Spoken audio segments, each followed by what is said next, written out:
Tribal reason central India यानी कि जनजातीय क्षेत्र मध्य भारत में कौन कौन से है उसके बारे में हम लोग पढ़ेंगे कि सेंट्रल इंडिया में कौन कौन सी जनजाति रहती है। तो सबसे पहले ये देखते हैं कि सेंट्रल रीजन के अंतर्गत कौन कौन से क्षेत्र आते हैं। तो मुख्य रूप से ये वाला जो क्षेत्र होता है ये आपको सेंट्रल इंडिया यानी कि मध्य भारत का पार्ट है, जिसमें आपको मध्य प्रदेश मिलेगा, उसके बाद से छत्तीसगढ़ मिलेगा, उड़ीसा का भी कुछ पार्ट आता है, उसके बाद से आपको झारखंड वाला क्षेत्र, यानी कि यह मुख्य रूप से सेंट्रल इंडिया होता है। और इसमें जो भी जनजाति निवास करती हैं आज उसके बारे में हम लोग पढ़ेंगे। तो सबसे पहले देखते हैं कि कौन सी जनजाति है। तो सबसे पहले है गोंड जनजाति। गोंड जनजाति के बारे में बात करते हैं तो यह सबसे बड़े जनजाति समूह वाले मतलब कि समुदाय वाला समूह है, जिसकी जनसंख्या लगभग देखेंगे आपको 1,20,00,000 के आसपास पाई जाती है।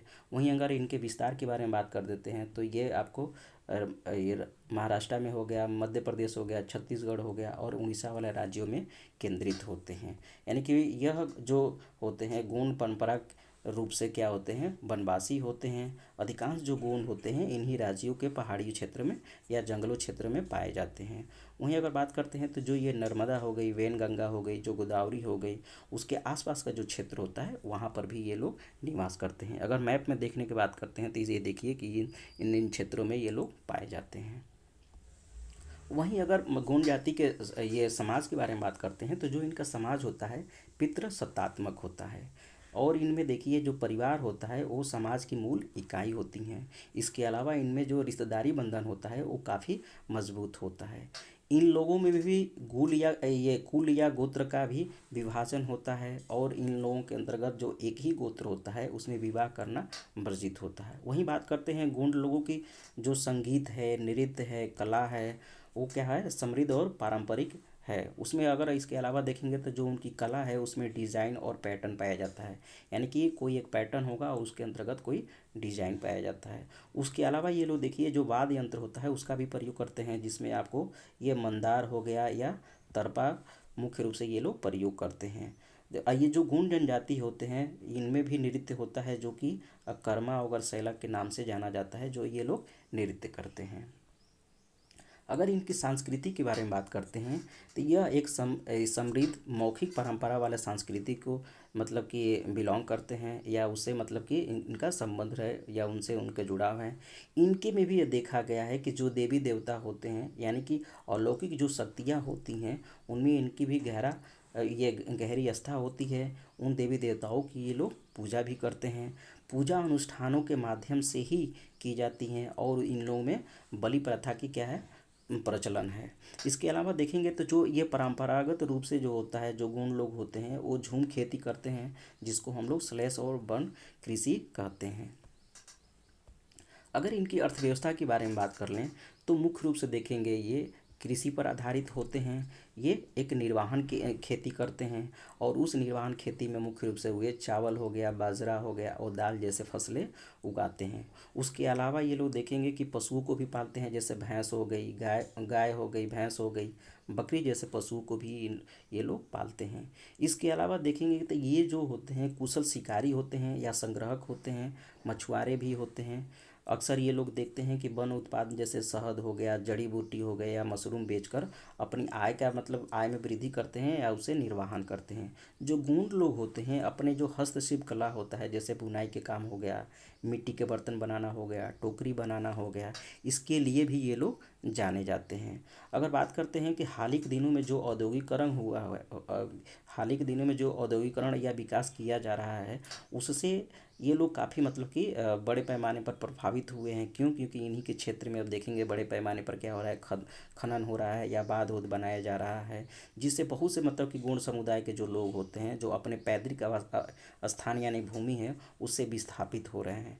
यानी कहने का मतलब यह है कि इनके जीवन पे क्या होता है सामाजिक और आर्थिक व्यवधान उत्पन्न हो रहा है। जो वर्षों से रहते हुए चले आ रहे हैं वहाँ पे वो लोग अच्छे से नहीं रह पा रहे हैं। वहीं अगर बात करें संक्षिप्त रूप में कि गोंड जनजाति के जो सांस्कृतिक और शैली है तो क्या है, तो मुख्य रूप से देखेंगे इसमें आर्थिक गतिविधि की जब बात करते हैं तो यह क्या है कृषि, वन उत्पादन, फिर से पशुपालन और शिकार का कार्य करते हैं। धर्मों की अगर बात करते हैं तो मुख्य रूप से आपको ये हिंदू धर्म का ही इनके पे प्रभाव पाया जाता है, लेकिन जो पारंपरिक आस्था वाला जो चीज़ होता है उसका भी महत्व पाया जाता है। वहीं अगर समाज के बारे में बात करते हैं तो जो इनका समाज है वो पितृसत्तात्मक है। गोत्र की प्रथा इनके में भी होती है। अगर कला और संस्कृति के बारे में बात करते हैं तो यह लोकगीत गाते हैं, लोक नृत्य करते हैं, चित्रकला की इनके अंदर शैली है, और आदिवासी जो हस्तशिल्प कला होता है उसका भी ये लोग प्रयोग करते हैं। वहीं अगर त्यौहार के बारे में बात करते हैं तो जाहिर सी बात है कि अगर हिंदू धर्म के प्रभाव में रहते हैं तो ये लोग दशहरा हो गया, दिवाली हो गया, जो गोंडवाना दिवस होता है वो भी ये लोग मनाते हैं। अगर निष्कर्ष रूप से बात करते हैं तो ये देखिए कि ये जो प्रकृति इनका जुड़ाव जो होता है प्रकृति के साथ काफ़ी घनिष्ठ घनिष्ठ होता है। इनके में क्या होता है, रिश्तेदारी एक महत्वपूर्ण भूमिका होती है। कृषि अर्थव्यवस्था है उसमें इनकी मुख्य भूमिका होती है, शिकार करते हैं। लेकिन आज के दिनों में जब विकास की परियोजनाएं या औद्योगिकरण किया जा रहा है, जिससे क्या होती है, इनकी जो मतलब कि सांस्कृतिक धरोहर है या पारंपरिक जो सांस्कृतिक है, इसमें क्या होता है कि चुनौती आ रहा है, जिसको प्रिजर्व करने की आवश्यकता है। अब इसके बाद से दूसरे देखते हैं कि जनजाति कौन है। तो सबसे पहले देखिए इसमें संथाल जनजाति, यानी कि दूसरी हमारी प्रमुख जो जनजाति है वो संथाल जनजाति है। अगर संथाल जनजाति के बारे में बात करते हैं तो यह मुख्य रूप से आपको झारखंड हो गया, बिहार हो गया, पश्चिम बंगाल हो गया और उड़ीसा वाला राज्यों में रहते हैं। उसके बाद से अगर भौगोलिक वितरण के बारे में बात करते हैं तो वही असम बांग्लादेश के कुछ हिस्से में भी पाए जाते हैं। उसके बाद अधिकांश जो हिस्सा है वो ये जो छोटा नागपुर वाला जो क्षेत्र होता है उसके पठार के अंतर्गत ये लोग पाए जाते हैं। अगर मैप में बात करते हैं तो मुख्य रूप से ये देख लीजिए, जो बिहार हो गया, वेस्ट बंगाल हो गया, उड़ीसा हो गया और झारखंड वाला जो क्षेत्र होता है उसमें ये लोग पाए जाते हैं। अगर इनकी सामाजिक स्थिति के बारे में बात करें तो इनका भी जो समाज होता है वो भी क्या होता है, पितृसत्तात्मक ही होता है।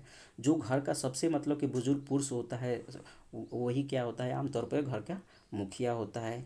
इनके में भी जो कुल या खुट होते हैं उसमें इनको भी बांटा गया है। जो जनजाति समूह होता है उसके भीतर अगर ये शांति हो गया या समृद्धि होता है, उसको बनाए रखने में क्या होता है कि ये जो बड़े लोग होते हैं या जो बुजुर्ग पुरुष होता है वो उसके लिए जिम्मेदार यानी कि उत्तरदायी होते हैं। उसके अलावा अगर इनकी संस्कृति के बारे में बात करते हैं संथाल के, तो ये संथाल के जो संथाल जनजाति के सांस्कृतिक है, ये एक समृद्ध सांस्कृतिक विरासत है जो उनकी क्या होता है, पीढ़ी दर पीढ़ी विरासत में मिलती है। जो जनजाति होती है उनकी एक अनूठा भाषा होती है, सांस्कृतिक होती है, संगीत होती है, नृत्य होता है और त्यौहार होता है। जो संथाली लोग होते हैं वो संथाल संगीत और नृत्य उनके क्या होता है, दैनिक जीवन के लिए प्रतिबिंब है। यानी कहने का मतलब यह है कि वो अक्सर इन सब चीज़ों को प्रैक्टिस करते रहते हैं या इस चीज़ को अपनाते हैं। ये देखा गया है कि जो त्यौहार होता है और समारोह होता है उसके दौरान ये लोग इसकी अच्छी प्रस्तुति करते हैं, यानी कि ये लोग उसका मतलब कि बढ़िया से मनाते हैं या उसको क्या होता है अपने प्रैक्टिस में लेकर आते हैं। वहीं अगर बात करते हैं कि जो बहा त्यौहार होता है, फरवरी के महीने में पड़ता है, उसको ये लोग अच्छे से मनाते हैं। उसके अलावा अगर बात करते हैं तो जो संथाल लोग होते हैं अपने पूर्वजों की पूजा करते हैं और क्या होता है उन्हें बलि भी चढ़ाते हैं। उसके अलावा अगर इनके महत्वपूर्ण त्यौहार के बारे में बात करते हैं तो जो सोहराई है ये इनका प्रमुख त्योहारों में से एक माना जाता है। अगर इनकी अर्थव्यवस्था के बारे में बात करें तो मुख्य रूप से देखेंगे यह कृषक ही होते हैं, यानी कि कृषि और वन संसाधन पर ही आधारित होते हैं। यह मुख्य रूप से क्या होता है, ये लोग भी अगर जनजाति है तो स्थानांतरित कृषि करते हैं, जिसको हम लोग झूम खेती के नाम से जानते हैं। परंतु अब जब देखिए जो झूम खेती है उसका प्रचलन कम हो गया है, यानी कि अब ये सामान्य रूप से कृषि करने लगे हैं। वहीं अगर बात करते हैं तो यह अपनी आजीविका के लिए जो वन संसाधन होता है उस पर निर्भर करते हैं। वन संसाधनों से देखिए ये शहद हो गया, लकड़ी हो गया, बांस हो गया, जैसे विभिन्न जो वन उत्पाद होता है उसको एकत्रित करते हैं। जो संथाल लोग होते हैं वो क्या होता है, हस्तशिल्प में भी बहुत ही कुशल होते हैं और विभिन्न वस्तुएं जैसे टोकरी हो गया, चटाई हो गया, मिट्टी के बर्तन बनाना या उसका उत्पादन करना, जो स्थानीय बाज़ारों में क्या होता है बिकता है, जिससे इनका आय का संसाधन होता है या उससे इनकी आजीविका चलती है। जो संथाल जनजाति होते हैं वो ये अपने पारंपरिक जो चिकित्सा प्रणाली होती है उसके लिए भी जाने जाते हैं, जो जड़ी बूटियों और क्या होता है प्राकृतिक उपचार के उपयोग पर आधारित होता है। अगर निष्कर्ष रूप से बात करते हैं तो भारत में जो ये संथाल जनजाति हैं इनकी एक अनूठी समाज होता है, सांस्कृतिक होती है और अर्थव्यवस्था होता है जो देश के बाकी हिस्सों से अलग बनाता है। यानी कहने का मतलब यह है कि उनकी एक समृद्ध सांस्कृतिक विरासत है, जीवन का पारंपरिक ये तरीका आधुनिकीकरण और वैश्वीकरण के सामने उनकी अनुकूलन क्षमता को प्रदर्शित करता है। यानी कहने का मतलब है कि समाज इतना आधुनिक होने के बावजूद भी उनके अंदर ये चीज़ क्षमता है कि वो अपने आप को बनाए रखे हैं, ये बहुत बड़ी बात होता है। संथाल लोग जो हैं आधुनिकीकरण के दबाव के बावजूद अपनी पहचान बनाए रखने में क्या है, कायम है।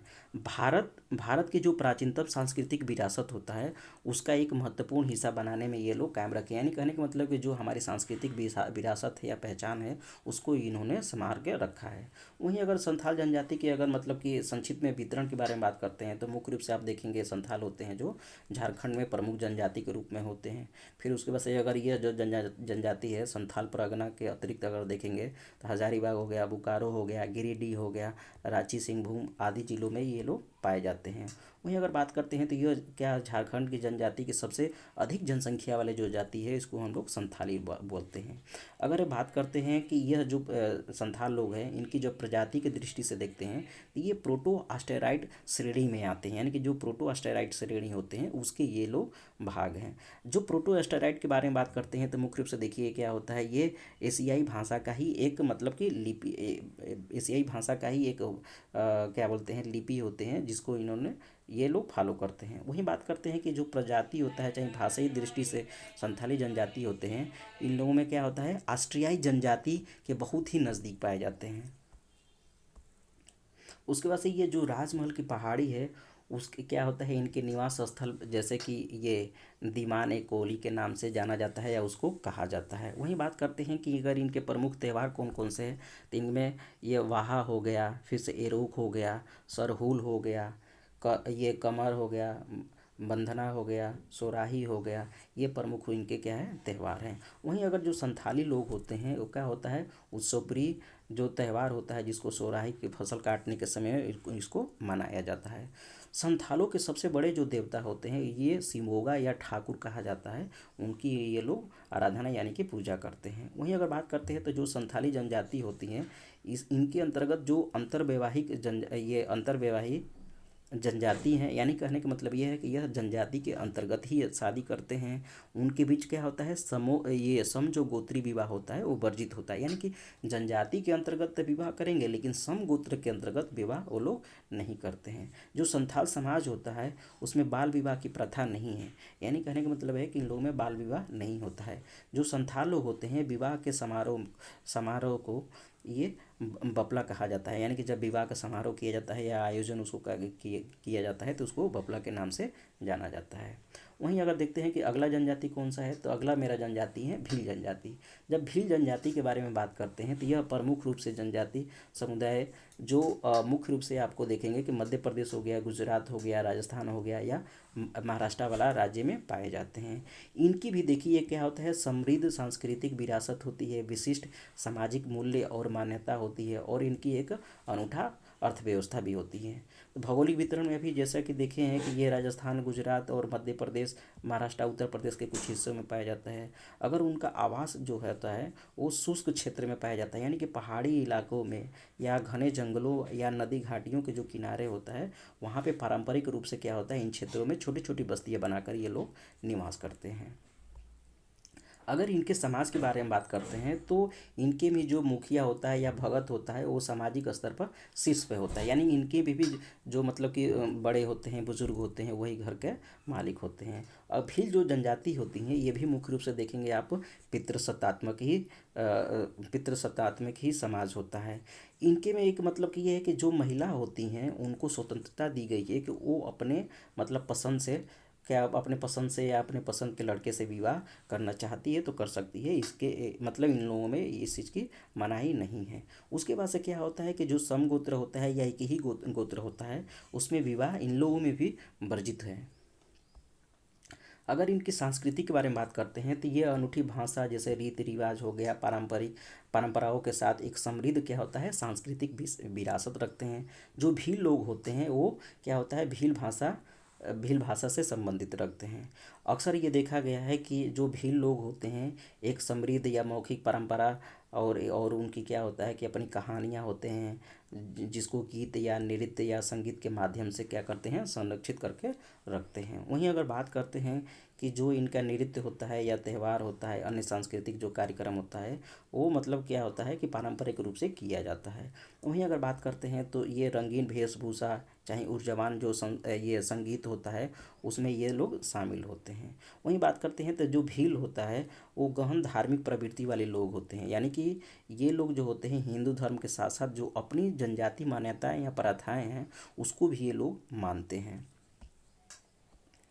अगर इनकी अर्थव्यवस्था के बारे में बात करते हैं तो मुख्य रूप से देखिए जो भील जनजाति है, उनकी जो अर्थव्यवस्था है कृषि और वन उपज है, यानी कि कृषि करते हैं और जो वन से उपज मिलता है या जो वन से संसाधन उनसे प्राप्त होता है, उन पर ये लोग निर्भर करते हैं। जो भील होते हैं ये कुशल एक कृषक होते हैं, जो ये लोग गेहूँ हो गया, मक्का हो गया, बाजरा हो गया, जैसे कई फसलें जो होते हैं उसकी खेती करते हैं। वे अपने स्वयं के उपयोग और व्यापार के लिए मवेशी हो गया, बकरियां हो गया, भेड़ हो गए आदि पशु को पालन करते हैं। भील जो जनजाति होती हैं वो शहद हो गया, फल हो गया, चाहे औषधि पेड़ पौधे हो गए, वो क्या होता है वनों से इकट्ठा करते हैं और उसको संवर्धित करते हैं। अगर बात करते हैं तो जो ये पारंपरिक जो शिकार हो गया, चाहे मछली पकड़ने का तरीका हो गया, इसका भी ये लोग अभ्यास करते हैं, यानी कि इसका भी ये लोग प्रयोग करते हैं। जो भील जनजाति हैं वो हथकरघा में जैसे बुनाई हो गया, मिट्टी के बर्तन या टोकरी के बर्तन बनाने जैसे आदि जो लघु उद्योग होता है, उसमें ये लोग शामिल होते हैं। अगर निष्कर्ष रूप से बात करते हैं तो जो भील जनजाति होती हैं, उनका जो समाज होता है क्या होता है, सांस्कृतिक और अर्थव्यवस्था, ये अनूठा एक मतलब कि समाज होता है, सांस्कृतिक और अर्थव्यवस्था होती है। इनमें भी देखिए जो ये विवाह का परंपरा हो गया, रीति रिवाज हो गया, जो हिंदू धर्म के समकालीन ही होता है, या ये उन्हीं को मानते हैं। अगर बात करते हैं ये लोग कृषि कहते खेती हो गया या वन उपज हो गया और लघु उद्योग में ये लोग विशेष रूप से शामिल हैं। कहने का मतलब है कि इनका जो उद्योग होता है वही अर्थव्यवस्था के रीढ़ की हड्डी मानी जाती है। जो भील जनजाति हैं उसमें गरीबी, शिक्षा की कमी और भेदभाव जैसे कई चुनौतियों का सामना करते हैं। इसके बावजूद भी जो इनकी सांस्कृतिक ये समृद्ध सांस्कृतिक विरासत है उसको संरक्षित करके रखे हुए हैं। तो ये इनका निष्कर्ष है। अब आइए देखते हैं इनका मतलब मुंडा जनजाति किसे बोलते हैं। तो मुंडा जनजाति की अगर बात करते हैं तो यह क्या है, झारखंड की तीसरी सबसे बड़ी जनजाति है। ये लोग भी जो प्रजाति दृष्टि से अगर बात करते हैं तो मुंडा जो जनजाति होती है ये प्रोटो ऑस्ट्रेराइड समूह का ही होते हैं। यह मुख्य रूप से अगर बात करते हैं तो ये जो मुंडा लोग होते हैं मुंडारी भाषा का प्रयोग करते हैं, और जो इनकी भाषा है ये प्रोटो एशियाटिक भाषा का ही परिवार के अंतर्गत आती है। अब देखिए मुंडा जो जनजाति होता है एकल या संयुक्त दोनों तरह के परिवार में रहते हैं, यानी कि यह अकेले भी रहते हैं और सामूहिक रूप से परिवार में भी रहते हैं। जो मुंडा जनजाति का परिवार होता है वो क्या है, ये भी पितृसत्तात्मक ही होता है। जो मुंडा लोग होते हैं वो समगोत्र में विवाह नहीं करते, यानी कि समगोत्र विवाह इनके में भी वर्जित होता है। वहीं अगर मुख्य देवता के बारे में बात करते हैं तो इनके भी मुख्य देवता जो होते हैं वो सिमोगा ही होते हैं। प्रत्येक जो मुंडा गांव होता है दो तरह के मुखिया होते हैं। पहला एक होता है धार्मिक मुखिया होता है, अब फिर दूसरा जो होता है वो प्रशासनिक मुखिया होता है। वहीं अगर बात करते हैं कि ये जो जनजाति होते हैं, जो मुख्य पर्व जो होता है वो सरहुल होता है या कर्मा होता है, इसको ये लोग मनाते हैं। उसके बाद से जो मुंडा गांव होता है इसके तीन प्रमुख स्थल होते हैं। पहले को बोला जाता है सरना, दूसरे को बोला जाता है अखड़ा और तीसरा को बोला जाता है ससना। अब इन जनजाति जो होते हैं, जो पुरुष होते हैं वो कपड़ा पहनते हैं, वो बोटाई या ये करया कहा जाता है। जो महिला कपड़ा पहनती हैं उसे हम लोग बोराया कहते हैं। जो मुंडा जनजाति होती हैं इनका जो मुख्य पेशा होता है वो कृषि होता है।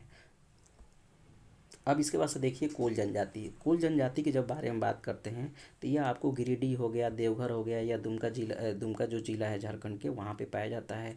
अगर ये प्रजाति दृष्टि से देखें तो ये भी प्रोटो ऑस्ट्रेराइड का ही पार्ट होते हैं। जो इनकी भाषा होती है वो क्या होती है, वो कोल होती है। इनका जो समाज का प्रधान होता है उसको हम लोग माझी के नाम से जानते हैं। जो कोल परिवार होता है ये भी एक पितृसत्तात्मक या पितृवशी मतलब कि होता है। उसके बाद से जो कोल जनजाति होते हैं उसका सरना धर्म के अनुयायी होते हैं, जिसमें क्या होता है सिमोगा जो उनके भगवान या सर्वोच्च देवता के रूप में जाने जाते हैं। उसके बाद से हो अगर जनजाति के बारे में बात करते हैं तो हो जनजाति झारखंड के चौथी सबसे बड़ी जनजाति है। अगर प्रजाति दृष्टि से देखते हैं तो ये भी आपको प्रोटोस्टेरॉइड का ही एक पार्ट होता है। यह जनजाति है, मुख्य रूप से आप देखेंगे जो कोलान का प्रमंडल है, यानी कि ये कोलान वाला जो क्षेत्र है जो झारखंड में दक्षिणी भाग में पड़ता है, वहाँ पे ये लोग निवास करते हैं। अगर वहीं इनके देवता के बारे में बात करते हैं तो इनका भी जो देवता है वो सिमोगा ही है। उसके बाद से देखिए ये जो हो समाज होता है वो धार्मिक अनुष्ठान का कार्य क्या होता है, देवरी पुरोहित द्वारा संपन्न करवाए जाते हैं। जो हो गांव होता है उसका प्रधान मुंडा होता है और उसके सहायक क्या होता है, डाकुआ कहलाता है। उसके अलावा अगर बात कर त्यौहार में देखते हैं तो ये क्या है, माघे हो गया, बाहा हो गया, फिर से डमरू हो गया, फिर होरो हो गया, इस प्रकार की ये लोग क्या होते हैं, इनके प्रमुख यानी कि त्यौहार यानी कि पर्व होता है जिसको ये लोग मनाते हैं। जो हो जनजाति होती है, ये हो भाषा बोलते हैं जो मुंडारी ऑस्ट्रियाई परिवार का ही एक पार्ट होता है। ये जो जनजाति हैं इनके भी पितृ सत्तात्मक सत्ता ये देखा गया है कि ये लोग भी पितृ सत्तात्मक होता है। जो घर जमाई का इन लोगों में प्रचलन नहीं, यानी कहने का मतलब है कि जब इनके में क्या क्या होती है कि महिलाओं या लड़कियों की जब शादी हो जाती है तो जो जिस पुरुष से शादी होती है वो अपने महिला मतलब कि महिला के घर नहीं रह सकता है, यानी कि इन लोगों में घर जमाई का प्रचलन नहीं है। ये जो जनजाति हैं इनके में बहु विवाह का प्रचलन है। जो ये मादक होता है, जैसे कि मान लीजिए जो दारू वारू होता है उस प्रकार के ये लोग क्या होता है उसके पीने के ये काफ़ी शौकीन होते हैं। ये लोग क्या होते हैं, ये अगर बात करते हैं कि मतलब कि पेशे से अगर बात करते हैं तो क्या होता है, इनका मुख्य पेशा जो है वो खेती होता है। अब इसके बाद अगर देखते हैं अगला जो जनजाति है वो बंजारा जनजाति है। अगर बंजारा जनजाति के बारे में बात करते हैं तो ये भी संथाल परगना में ही पाई जाती हैं। जो ये स्थानिक भाषा बोलते हैं, मुख्य रूप से देखेंगे तो ये घुमक्कड़ किस्म के जनजाति होते हैं। इनका गांव नहीं होता है, जहाँ आए तो वहीं पर रह जाते हैं। जो बंजारा होते हैं वो जड़ी बूटी के अच्छे जानकार होते हैं और ये जो समाज है ये भी पितृ सत्तात्मक समाज ही पाया जाता है। जो बंजारा जनजाति है इनको 4 वर्गों में विभाजित किया जाता है, जिसमें पहला होता है चौहान, पवार, राठौर और ये उर्वा होते हैं। फिर से इन जनजाति में विधवा विवाह को नियोग कहा जाता है। उसकी वजह से जो बंजारा होते हैं वो संगीत प्रेमी होते हैं। इनका जो व्यवसाय होता है संगीत से भी जुड़ा होता है, यानी कि ये अपना घूम घूम कर क्या होते हैं, घुमक्कड़ होते हैं तो फिर अपने द्वारा एक मतलब के वाद्य यंत्र बजाते हैं और उससे इनका क्या होता है, भरण पोषण होता है। गाँव में जाके लोगों से ये लोग मानते हैं। इन जनजाति के जो लोग होते हैं वो धार्मिक अनुष्ठान अनुष्ठान के रूप में जो बंजारी देवी होती हैं उनका पूजा करते हैं। इसके साथ साथ अगर बात करते हैं तो ये लोग दशहरा हो गया, दिवाली हो गया, होली हो गया, जन्माष्टमी, नाग पंचमी, महाशिवरात्रि या महानवमी जैसे आदि त्योहारों को ये लोग मनाते हैं। तो ये रहा आज जनजाति जिसके बारे में आज हम लोग पढ़े हैं। Thank you.